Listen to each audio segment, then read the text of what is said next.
You mentioned Lowell Thomas, and that name conjures up images of the man and sometimes the legend.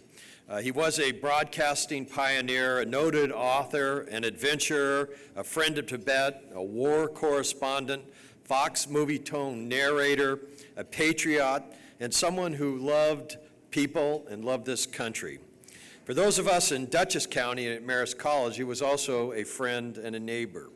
Lowell Thomas took a personal interest in Marist, our communications program, and especially our emphasis on the liberal arts. In 1981, we were privileged to award Lowell an honorary degree in recognition of his lifetime achievement behind the typewriter and the microphone and in front of the camera, covering events that really helped shape the 20th century. It's my pleasure to introduce the 1990 Lowell Thomas Award honoree, Barbara Walters. Barbara is an incomparable newswoman, interviewer, anchor, and host. She's been the Today Show's anchor, the first female co-author and anchor of an evening network news broadcast at ABC News. She's been the 2020 host, interviewer of the world's most fascinating people, and creator and host of The View and the Emmy award-winning program. Behind the scenes, she's been a friend and mentor to many female journalists, including today's honoree, Judy Woodruff. I'd now like to invite to the podium and ask you to please welcome really one of the legends of broadcast journalism, Barbara Walters. Barbara, would you please join me? I'm here today because I love Judy Woodruff. We have been colleagues and friends, and although she's in Washington and I'm here, I think we share a commitment to news. And these days when news is fun, fun, fun, fun, it's wonderful to still have Judy bringing us the importance of the news every night. She is one of the few strong, independent journalists who tells it like it is. As a strong voice of the public broadcasting station, she brings us unvarnished news, and most important, we believe her. In his time, Lowell Thomas was the best-known television and radio broadcaster in the world. He used that position to give his listeners, his readers, and viewers the news they needed to make up their minds.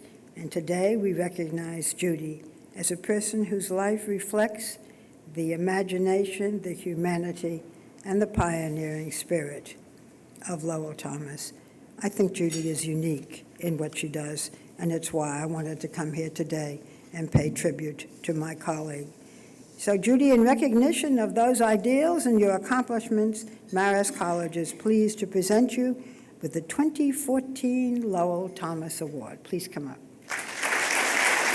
What a wonderful honor this is to receive this award in the name of Lowell Thomas, who truly was, as you heard, a pioneer in broadcasting. He really did help lift journalism in television and radio to the place where it is today, central to keeping the American people informed.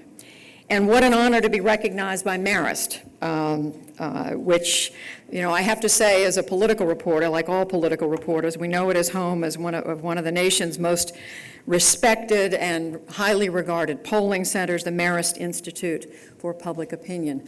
We know our democracy hinges on this free press. You might say, well, it's corny to talk about that, and what does it really mean? And yes, it's the First Amendment. It's what it is all about. That's why we do what we do. For all of the imperfections, for all the turmoil, we need the best and the brightest to continue to jump into journalism. We need your ideas, we need your passion, we need your diversity, your curiosity, we need your professionalism. The questions today are harder. I don't think the problems have ever been harder than they are today. They've always been hard. Whether it's domestic, international, local, state, wherever. We have never needed good journalists as much as we need them today. So I am so glad to be able to continue to spread that word, and I am thrilled to receive this award. Thank you very much to Marist.